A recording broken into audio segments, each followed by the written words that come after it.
En France, 6 à 8% de la population serait concernée par les troubles 10. Entendez par trouble 10, DYS, les troubles tels que la dyslexie, un trouble impactant la lecture et l'écriture, la dysphasie pour le langage oral ou encore, par exemple, la dyspraxie pour les mouvements. Mais face à ces troubles, des structures prennent vie, comme une plume en est une, portée par sa fondatrice Claudine Gardère, qui est avec nous. Bonjour et bienvenue dans le MAG sur Sensation. Bonjour, merci. Avant de parler de dyslexie, parlons de vous, Claudine Gardère, puisque vous, avant un moment précis de votre histoire, de votre vie, vous ne pensiez avoir aucun lien avec ce trouble, la dyslexie. Oui, ça, je ne savais pas que j'étais 10. J'ai toujours eu une scolarité un peu bizarre et un peu chaotique. Et je ne savais pas du tout que j'étais 10 jusqu'à temps d'avoir un enfant, mon troisième enfant, qui, lui, a une dyslexie sévère, dysphasique et dysorthographie. Et en fait, en travaillant avec lui les exercices pour l'orthophoniste, je me suis bien rendu compte que j'avais un petit problème moi aussi au niveau des sons. Et bon, moi, c'était rien par rapport à mon fils, et j'ai décidé de changer ma carrière, de réorienter ma carrière et de me former à des méthodes, à une méthode américaine qui est la méthode Davis, pour aider mon fils, parce qu'avec tout ce qu'on a pu faire comme aide avec les orthophonistes qui ont été très bien, mais c'était quand même pas suffisant parce que les attentes de l'école sont assez hautes et le 10, lui, il reste toujours un peu en dessous, surtout au début. Alors en 2011, vous créez Comme une plume. C'est une entreprise qui permet aux gens avec la dyslexie de mieux appréhender le trouble. Oui, alors dans la suite, je me suis dit je vais pas m'arrêter à mon fils, et je me suis dit je vais aider les autres enfants avec dyslexie qui vivent des choses terribles, quoi, parce que quand on est avec trouble 10, il y a des choses qui vous semblent tellement évidentes que vous ne pouvez pas, vous avez du mal à vous mettre dans les chaussures de l'autre pour comprendre les difficultés d'écrire, de former une lettre pour un dyspraxique, de trouver le bon mot pour un dysphasique, et tout est compliqué comme ça. Et donc, les parents souffrent derrière. La première ligne, c'est nos enfants, mais les enfants souffrent énormément. Donc, je me suis dit, je vais continuer. Et puis, il y a les adultes aussi. Moi, je reste 10, malgré mon âge avancé. Je reste 10 et je suis dyscalculique aussi. C'est pas facile, ça, de pas savoir compter dans un monde où plein de monde sait compter à toute vitesse. Un monde de chiffres. Oui. Et ça ne se soigne pas, la dyslexie? Non, c'est pas une maladie, c'est un trouble, c'est quelque chose qui est là dès la naissance, ça provient des gènes. Il y a des gènes qui s'expriment ou qui s'expriment pas. C'est pour ça que moi, sur 3 enfants, j'en ai qu'un seul qui est 10. Les 2 autres ne le sont pas. Et donc, il y a des familles comme ça, vous avez 1, 2 ou tous les enfants qui sont 10. Et comment se passent les séances avec Comme une plume? C'est des séances individuelles avec des enfants ou des adultes. Quel est votre objectif finalement avec eux? Mon objectif, c'est qu'ils n'aient plus peur. Qu'ils n'aient plus peur des mots, par exemple, si c'est les mots qui les gênent, si on reste sur la dyslexie. Et c'est vraiment ça. Et aussi qu'ils comprennent quels sont leurs points forts. Parce que les 10 sont des points forts. Donc, c'est pas des séances, c'est une semaine où ils viennent, c'est vraiment quelque chose d'intensif, comme un stage de chant, un stage de sport, où là, on met les choses bien en place. C'est la même chose. On met, au lieu d'avoir des gestes sportifs à mettre en place, on met des gestes cognitifs. Et donc, on apprend à lire, on apprend à ne plus avoir peur de la lecture et on apprend ses points forts. Les points forts d'un 10, c'est sa pensée en images. Tous les 10, moi, au début, on commence à travailler d'abord les lettres pour les faire progressivement rentrer dans la lecture. Et on s'amuse à apprendre l'alphabet à l'envers.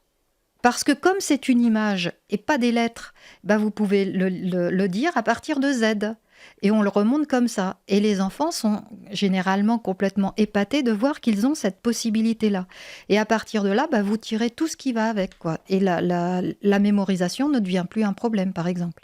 Alors, vous utilisez une méthode, la méthode Davis, de Ron Davis. Oui. Déjà, qui est cette personne et en quoi consiste cette méthode? Alors, cette personne, c'est un monsieur qui existe encore, qui a 75 ans aujourd'hui, qui vient de laisser sa place à une nouvelle personne pour diriger l'association américaine. Et donc, c'est un Américain qui est lui-même dyslexique et autiste de haut niveau. Et il a réussi à lire qu'à 38 ans. Donc au début, il était enfermé, si j'ose dire, dans son autisme. Progressivement, grâce à de la pâte à modeler, enfin lui c'était plutôt la boue au fond de son jardin, de la glaise. Enfin, avec les moyens du bord. Voilà, avec la terre glaise. Il s'est sorti progressivement de son autisme et c'est aussi, et il est devenu ingénieur, etc. Au début, on disait que c'était une personne qui n'avait pas toutes ses facultés cognitives.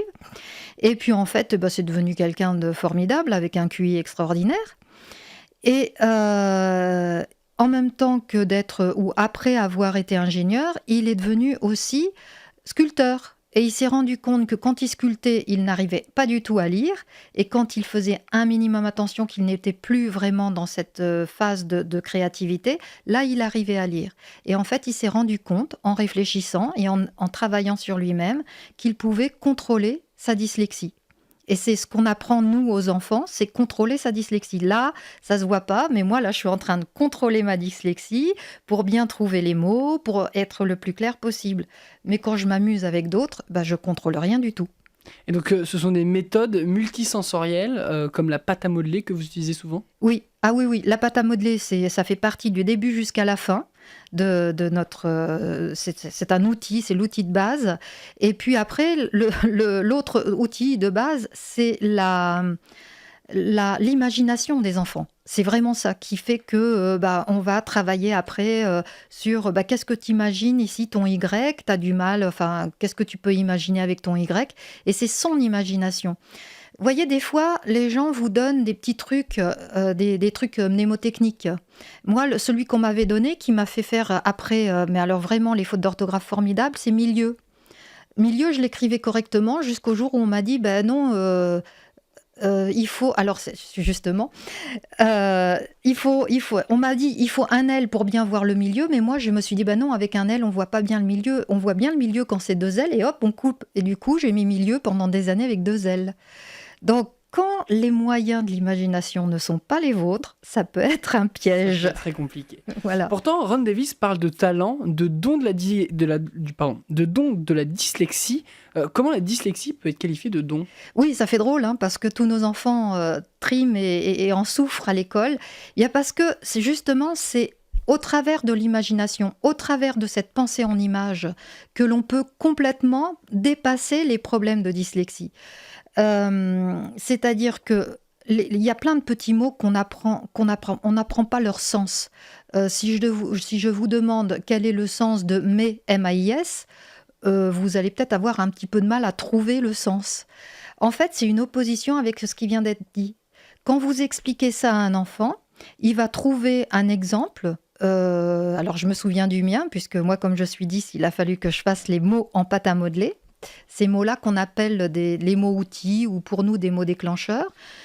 Et donc, je me souviens, ma fille est sortie, non, c'était malgré ça, mais malgré mon interdiction, pardon, donc c'est pas... Et l'opposition, en fait, le mais, ça serait une opposition. Pour moi, c'est 2 flèches qui s'opposent. C'est simplement ça. Et pour les enfants, ils vont chercher leurs images qui correspondent à ce mais et ils vont le faire en pâte à modeler. Et ils vont tout mettre dans la tête. Vous êtes aussi une créative, c'est-à-dire que vous faites partie du réseau créatif. Comment ce réseau vous a-t-il permis à fonder comme une fille ou enfin comme une plume. Comme une plume, pardon. Alors, il m'a pas servi à fonder comme une plume, mais il m'aide maintenant. Donc, je suis venue après coup parce que justement, à un moment donné, j'ai senti le besoin de m'ouvrir à d'autres. De pas rester que dans la dyslexie. D'ailleurs, je me suis formée aussi à d'autres choses comme le coaching.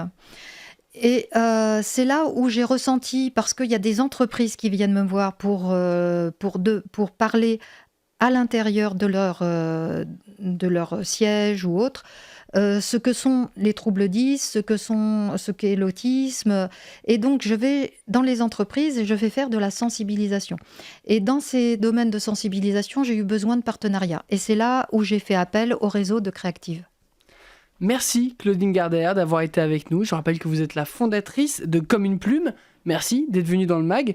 Et vous trouverez toutes les informations concernant Comme une plume, ainsi que SOS Mon enfant est 10, un livre que vous avez coécrit pour approfondir un peu la dyslexie et même tous les troubles 10, ainsi que le podcast de cette émission sur notre site et notre application Radio Sensation.